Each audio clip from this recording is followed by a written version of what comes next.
metodologi yang digunakan dalam survei MIPOS kali ini untuk memastikan bahwa survei MIPOS dilakukan dengan standar metode ilmiah yang ketat. Riset MIPOS kali ini merupakan kombinasi antara metode telesurvei dengan analisis media monitoring yang dilakukan pada tanggal 29 Maret sampai dengan 3 April 2023. Telesurvei dilaksanakan terhadap responden yang tersebar di 34 provinsi di seluruh Indonesia. Populasi survei ini adalah seluruh penduduk Indonesia yang berusia 17 tahun ke atas atau belum 17 tahun tapi sudah menikah. Total sampel sebesar 1.200 responden diperoleh melalui teknik pengambilan sampel secara acak sistematis. Batas kesalahan kurang lebih 2,83% dan pada tingkat kepercayaan sebesar 95%. Sedangkan dataset untuk analisis media monitoring dilakukan sejak 28 Maret hingga 3 April 2023 terhadap percakapan warganet di hampir semua platform media sosial. Demikian pengantar dari saya selaku moderator. Selanjutnya kesempatan saya berikan kepada peneliti senior MIPOS, Yuyun Andriani, untuk memaparkan temuan-temuan menarik dalam survei terbaru yang dilaksanakan oleh MIPOS. Silakan. Baik, terima kasih untuk moderator kita hari ini. Assalamualaikum warahmatullahi wabarakatuh. Shalom, Om Swastiastu, dan salam sejahtera untuk kita semua.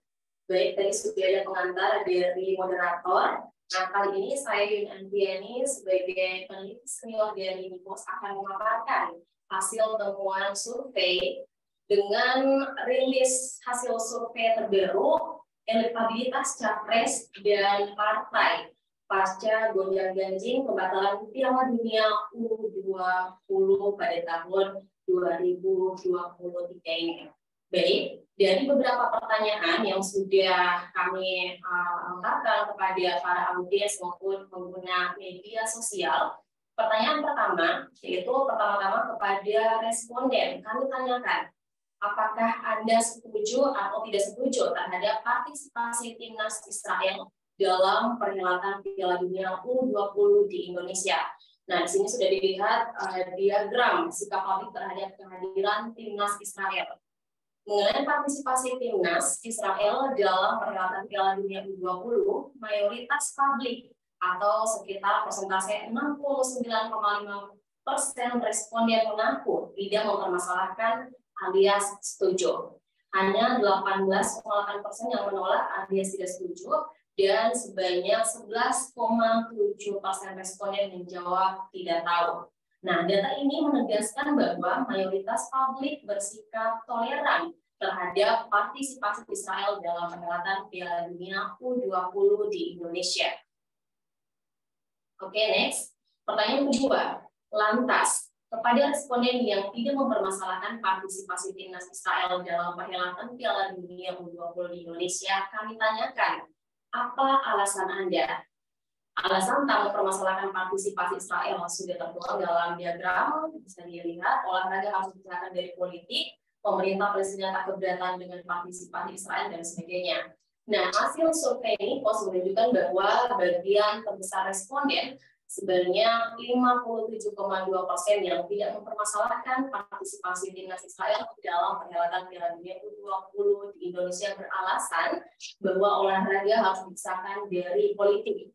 Alasan lainnya yang signifikan adalah pemerintah Palestina sendiri tak keberatan dengan kehadiran timnas Israel di Indonesia, yaitu dengan persentase 15,5%. Dan partisipasi timnas Israel tersebut tak mengurangi sedikit pun komitmen dukungan Indonesia terhadap kemerdekaan Palestina sebanyak 10,6%. Sedangkan kepada responden yang menolak partisipasi timnas Israel dalam perhelatan Piala Dunia U20 di Indonesia, kami tanyakan, apa alasan Anda? Atau apa alasan menolak kehadiran Israel? Hasil survei MIPOS menunjukkan bahwa bagian terbesar responden sebanyak 42,6% yang menolak kehadiran Israel atau partisipasi timnas Israel dalam perhelatan Piala Dunia U20 di Indonesia beralasan bahwa itu sebagai bentuk komitmen atau solidaritas terhadap perjuangan bangsa Palestina.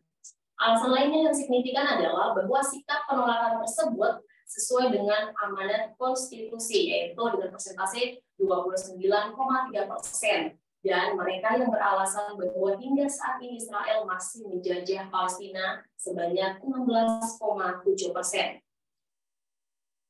Kemudian terhadap sikap Gubernur Jawa Tengah Ganjar Pranowo yang menolak kehadiran timnas Israel yang berbuntut pembatalan perhelatan Piala Dunia U20 di Indonesia, kepada responden kami tanyakan, apakah Anda bisa memahami atau tidak bisa memahami?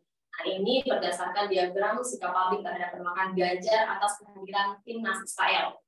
Terhadap sikap Gubernur Jawa Tengah Ganjar Pranowo dan Gubernur Bali yaitu Wayan Koster yang menolak kehadiran timnas Israel ternyata berbuntut terhadap pembatalan Piala Dunia U20 di Indonesia. Mayoritas publik atau sekitar persentase 75,2% responden tidak bisa memahami serta mengaku kecewa dan marah. Hanya 16,2% responden yang mengaku bisa memahami kedua kepala daerah asal PDI Perjuangan tersebut. Dan sebanyak 8,6% responden tidak dapat memberikan jawaban alias tidak tahu. Lalu kepada responden yang kecewa dan marah terhadap sikap Ganjar dan pihak-pihak lain yang menolak kehadiran timnas Israel dalam perhelatan Piala Dunia U20 di Indonesia, kami tanyakan, apa alasan Anda? Atau apa alasan Anda kecewa dan marah terhadap sikap para elit politik tersebut? Hasil survei menunjukkan bahwa minimal terdapat 3 alasan yang sangat signifikan yang membuat publik kecewa dan marah terhadap Ganjar maupun tokoh-tokoh lainnya yang menolak kehadiran ataupun juga menolak partisipasi timnas Israel dalam perhelatan Piala Dunia U20 di Indonesia. Pertama, Ganjar dan tokoh-tokoh lain dinilai tidak konsekuen karena sebelumnya telah setuju saat Indonesia mengajukan bidding atau menjadi host Piala Dunia U20. Kemudian yang kedua, penolakan Ganjar dan politisi lain lebih bermuatan atau lebih mengarah kepada isu politik yang elektoral menghadapi pemilu 2024. Kemudian alasan ketiga, Ganjar dan pihak-pihak lain tersebut tak menghargai kerja keras jajaran pemerintah Jokowi dalam mempersiapkan berbagai kebutuhan untuk bisa terpilih menjadi host Piala Dunia yang baik. Oke, next. Berikutnya, untuk mengetahui apakah kekecewaan dan kemarahan publik terhadap sikap Gubernur Jawa Tengah Ganjar Pranowo yang menolak kehadiran timnas Israel berbuntut pada pembatalan perhelatan Piala Dunia U20 di Indonesia berdampak pada dinamika elektabilitas capres. Nah, kepada para responden kami tanyakan, jika saat ini dilaksanakan pemilihan presiden, siapakah yang Anda pilih dari ke-10 tokoh berikut? Nah, ini ke-10 tokoh berikut sudah ada dalam slide diagram. Hasil survei Nipos menunjukkan bahwa elektabilitas Ganjar Pranowo terjun bebas dibandingkan hasil survei Nipos pada November 2022. Jika saat ini dilaksanakan Pilpres, hanya persentase 16,8% yang mengaku akan memilih Ganjar Pranowo. Padahal pada survei Nipos sebelumnya, elektabilitas Ganjar masih kurang atau sekitar 20% dari data yang sudah kami temukan di tahun 2023 ini. Hasil survei Nipos lengkapnya, jika Pilpres dilaksanakan saat ini, sebanyak 33,6% responden menyatakan akan memilih Bapak Prabowo Subianto. Posisi kedua diambil alih oleh Anies Baswedan dengan elektabilitas 21,5%. Kemudian disusul Ganjar Pranowo sebesar 16,8%. Selanjutnya ada Ridwan Kamil pada posisi atau persentase 6,9% dan ada Sandiaga Uno sebesar 4,5%. Selanjutnya Agus Harimurti Yudhoyono pada persentase 4,2%. Bapak Erick Thohir pada persentase 4,1%, selanjutnya Puan Maharani 3,2%. Nah, ada juga Erlangga Hartarto pada posisi atau persentase 1,4% dan Muhaimin Iskandar 0,9%. Selanjutnya, sebanyak 2,9% responden mengaku belum punya pilihan.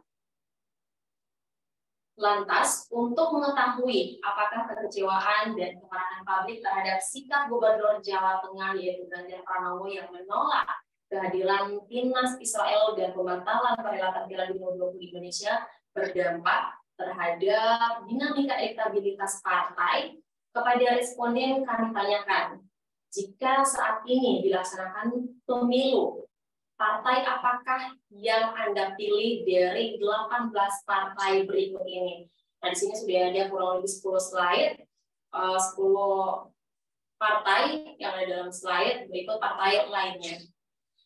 Selain berdampak pada elektabilitas Ganjar Pranowo, batalnya perhelatan Piala Dunia U20 ternyata juga berpengaruh pada elektabilitas PDI Perjuangan. Nah, jika pemilu dilaksanakan saat ini, kami memperoleh persentase sebanyak 18,2% responden mengaku akan memilih PDI Perjuangan. Di posisi kedua, Partai Gerindra dengan elektabilitas 16,9% semakin mengancam dominasi PDI Perjuangan. Kemudian disusul Partai Demokrat dengan persentase 10,8%, Partai Golkar 10,5%, Partai Nasdem 8,2%, ada Partai PKB 7,6%, sedangkan PKS 7,4%. Selanjutnya Partai Perindo 4,9%, Partai PAN 2,3%, Partai P3 1,9%, dan disusul partai-partai lainnya dengan persentase 3,2%. Dan yang memilih tidak tahu atau belum mempunyai pilihan sebanyak 8,1%. Dengan demikian, tingkat dukungan terhadap PDI Perjuangan merosot sekitar 4% dari survei Nipos sebelumnya. Jika sentimen negatif terhadap Ganjar dan PDI Perjuangan terus berlanjut, bukan tak mungkin Partai Gerindra dapat menyalip elektabilitas PDI Perjuangan di bulan-bulan mendatang sebelum pada perhelatan akbar pada tahun 2024. Nah, di sini saya akan menyampaikan hasil analisis media monitoring. Kronologi pembatalan tuan rumah Indonesia sebagai pada pertandingan U20. Dimulai terhadap polemik penolakan Israel oleh beberapa pihak atau elit politik yang memiliki kepentingan di pada perhelatan ini. Dimulai pada tanggal 28 Maret. Kemudian pada 29 Maret, Bapak Erick Thohir mencoba bertemu dengan FIFA untuk mendiskusikan polemik yang sedang terjadi di Indonesia, khususnya pada masyarakat Indonesia. Nah, kemudian pada tanggal 30 Maret, FIFA resmi membatalkan Indonesia sebagai tuan rumah U20. Puncak dari pembatalan ini, pada tanggal 30 Maret juga, warganet merujak akun sosmed Ganjar Pranowo. Analisis demografi, nah ini berdasarkan jenis kelamin. Dalam diagram sudah terlihat, hasil analisis media monitoring Nipos menunjukkan bahwa mayoritas netizen Indonesia dengan persentase 74,2% yang terlibat percakapan tentang isu penolakan Ganjar terhadap timnas Israel dan berbuntut pada pembatalan Piala Dunia U20 di Indonesia adalah laki-laki. Hanya sekitar 25,8% yang perempuan. Dengan data ini, Ganjar Pranowo digadang-gadang sebagai calon presiden pada pemilu 2024 nanti di bawah naungan PDIP berpotensi kehilangan suara sangat besar di segmen pemilih laki-laki. Dalam survei-survei mendatang, pemilih Ganjar berpotensi migrasi ke capres lain yang dinilai netizen tidak menolak Piala Dunia U20. Analisis demografi berdasarkan usia.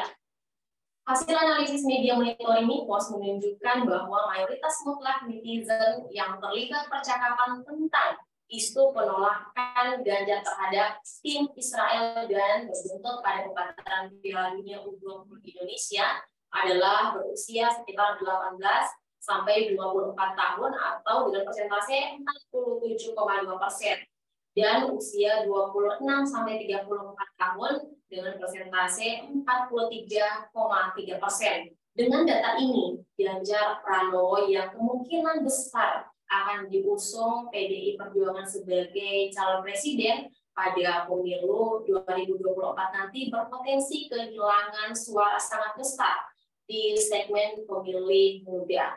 Dalam survei-survei mendatang, pendukung Ganjar yang berusia muda berpotensi migrasi ke capres lain yang netizen tidak terlibat dalam kasus batalnya Indonesia sebagai tuan rumah Piala Dunia U20. Di sini kita bisa melihat analisis percakapan netizen berdasarkan klasifikasi media. Ada Facebook, YouTube, Twitter, dan juga website. Berdasarkan analisis klasifikasi media, kami menemukan bahwa mayoritas sumber percakapan berasal dari website news online dengan persentase 52,4% dan Twitter 31,0%. Selanjutnya, analisis percakapan terkait Ganjar Pranowo berdasarkan klasifikasi media. Data ini menunjukkan bahwa sentimen negatif terhadap Ganjar paling banyak muncul di platform Instagram, yaitu sebanyak 88,0%. Kemudian di Twitter kita bisa melihat banyak 51,5% sentimen negatif yang diperoleh Ganjar, kemudian disusul dengan kanal YouTube sebanyak 37,1% dan disusul dengan media lainnya. Next. Analisis percakapan terkait Ganjar Pranowo berdasarkan sentimen rasio. Hasil analisis media monitoring Nipos menunjukkan bahwa mayoritas mutlak sentimen netizen berada pada persentase 93% yang terlibat percakapan tentang isu penolakan Ganjar terhadap tim Israel yang berbuntut pada pembatalan Piala Dunia U20 di Indonesia adalah bernada negatif. Data ini menunjukkan bahwa publik yang mewakili atau diwakili para netizen nampaknya betul-betul kecewa dan marah terhadap sikap Ganjar dan pihak-pihak elit lain yang menolak kehadiran tim Israel. Dan hal ini tentu saja berbuntut dibatalkannya Indonesia sebagai host atau tuan rumah Piala Dunia untuk pertama kalinya. Pembatalan ini kemungkinan juga akan disusul sanksi-sanksi lainnya yang diberlakukan oleh FIFA terhadap Indonesia. Oke, dalam slide ini kita bisa melihat sentimen capres. Ada batalnya Piala Dunia U20, kemudian ada hashtag rakyat pilih Prabowo, hashtag Prabowo dan ulama, dan sebagainya. Data ini mengindikasikan bahwa kemarahan dan kekecewaan publik terhadap Ganjar Pranowo secara elektoral menguntungkan Prabowo Subianto yang memiliki sikap tegas mendukung pemerintah dalam menyukseskan perhelatan Piala Dunia U20 di Indonesia. Percakapan netizen terhadap Prabowo dengan tone positif menjadi trending pasca FIFA memutuskan Piala Dunia atau Piala Dunia U20 di Indonesia. Prabowo nampaknya menjadi alternatif dari para pendukung Ganjar yang marah dan kecewa, di mana mereka hampir tidak mungkin berpaling ke Anies Baswedan. Oke, next. Analisis percakapan yang terjadi pada tanggal 29 Maret sampai 4 April. Berdasarkan percakapan netizen pada periode 29 Maret sampai 4 April, ternyata Bapak Prabowo Subianto mendapatkan sentimen positif dari masyarakat atau mendapatkan sentimen positif yang tertinggi dengan persentase 35,5%. Sedangkan Ganjar Pranowo mendapatkan sentimen negatif atau tertinggi sekitar 42,8%. Tingginya perolehan negatif Ganjar dikarenakan batalnya tuan rumah Piala Dunia U20 di Indonesia. Oke, next. Analisis percakapan partai politik pada tanggal 29 Maret sampai 4 April. Ada PDI, Gerindra, dan beberapa partai lainnya. Berdasarkan analisis yang dilakukan oleh Nipos, batalnya perhelatan Piala Dunia U20 di Indonesia ternyata bukan hanya berdampak pada sentimen negatif terhadap Ganjar, namun juga menyebabkan sentimen negatif terhadap partainya, yaitu PDI Perjuangan yang meningkat tajam. PDI Perjuangan menjadi partai dengan sentimen negatif tertinggi dengan persentase 42,4%. Kemudian disusul PKS yang selalu bersikap anti-Israel dan dinilai netizen juga turut menjadi penyebab gagalnya perhelatan Piala Dunia U20 di Indonesia pun memperoleh sentimen negatif yang tinggi, yaitu berada pada persentase 32,3%. Sementara Partai Gerindra yang mendukung pemerintah Jokowi dalam menyukseskan perhelatan Piala Dunia U20 memperoleh sentimen negatif yang rendah, yaitu hanya pada persentase 6,8%. Oke, next. Di sini kita melihat analisis percakapan partai politik pada tanggal 29 Maret sampai 4 April. Dari data hasil analisis media monitoring MIPOS, ini juga menegaskan bahwa Partai Perindo menjadi mendapatkan sentimen positif tertinggi, yakni pada persentase 24,6%. Sementara itu, sentimen negatif Partai Perindo juga yang terendah, hanya pada posisi 5,3%. Hal ini mengindikasikan bahwa program-program konkret dari Partai Perindo yang berorientasi pada peningkatan kesejahteraan rakyat serta pencitraan atau branding Partai Perindo telah diterima masyarakat dibanding partai-partai lain. Oke, demikian hasil survei yang dilakukan oleh MIPOS. Selanjutnya saya serahkan kepada moderator. Baik, terima kasih Saudara Yudun atas penjelasannya. Berikut saya bacakan kesimpulan dari pemaparan Saudara Yudun. Gonjang-ganjing pembatalan Piala Dunia U20 di Indonesia ternyata memiliki implikasi yang sangat kompleks. Di samping merebaknya kekecewaan dan kemarahan publik terhadap para aktor yang diduga menjadi pemicu pembatalan Indonesia sebagai host Piala Dunia U20, dinamika politik nasional pun turut terdampak. Penolakan Ganjar Pranowo dan PDI Perjuangan pada umumnya terhadap kehadiran timnas Israel yang berbuntut pada pembatalan Indonesia sebagai tuan rumah Piala Dunia U20. Secara khusus memiliki dampak negatif baik terhadap Ganjar Pranowo sebagai capres maupun terhadap PDI Perjuangan. Dari metode survei temuan MIPOS menunjukkan bahwa elektabilitas Ganjar Pranowo sebagai capres mengalami penurunan yang cukup signifikan. Jika pada survei MIPOS sebelumnya pada bulan November 2022, elektabilitas Ganjar masih sekitar 20%. Ini terjun bebas menjadi 16,8%. Gonjang-ganjing Piala Dunia U20 selain berdampak negatif pada Ganjar, ternyata juga berimbas pada PDI Perjuangan. Jika pada survei sebelumnya, elektabilitas PDI Perjuangan masih sekitar 22%, ini tinggal 18,2%.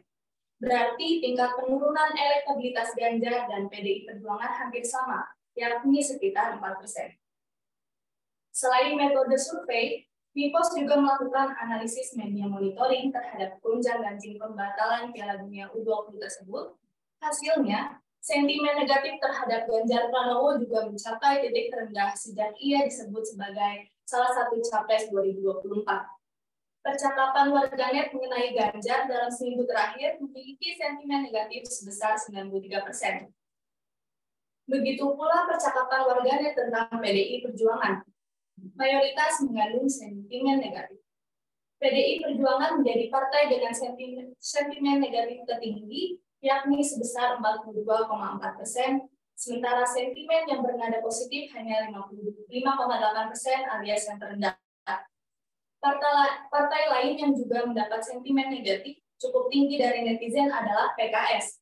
Sebanyak 32,3% percakapan netizen tentang PKS cenderung bernada negatif.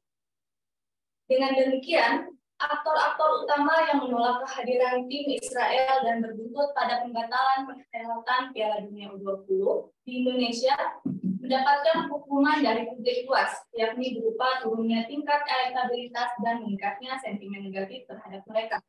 Sementara itu, Prabowo Subianto yang menunjukkan dukungan positif terhadap pelaksanaan Piala Dunia di Indonesia memperoleh insentif dukungan dari publik. Elektabilitas Prabowo bertengger di posisi teratas dengan 33,6%. Sementara sentimen positif terhadap Prabowo adalah yang tertinggi di antara para capres, yakni 35,5%. Demikian presentasi hasil survei Bipos tentang perkembangan elektabilitas calon presiden dan partai politik pasca gonjang ganjing Piala Dunia U20 yang batal dilaksanakan di Indonesia.